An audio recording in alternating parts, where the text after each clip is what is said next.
Советот за оценка на обвинителен акт, иако ги имаше овие податоци и за тоа дека е странско лице кое што не може воопшто да вештачи, и за истечените лиценци, нема ниту еден ред, ниту еден збор дека тоа го прифаќа или одбива.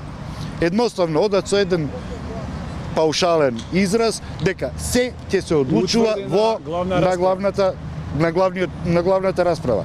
Затоа и се поставува овој предлог сега.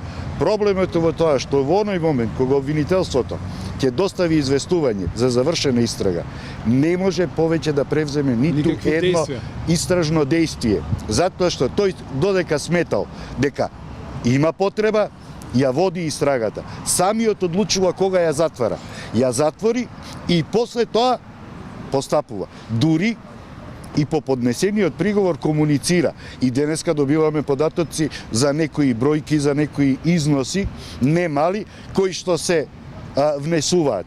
Без оглед на се, ова вештачење нема никаков податок за работи кои што се наплатени, а не се извршени, ниту пак има во други делови кои што би требало да бидат за едно вакво обвинение.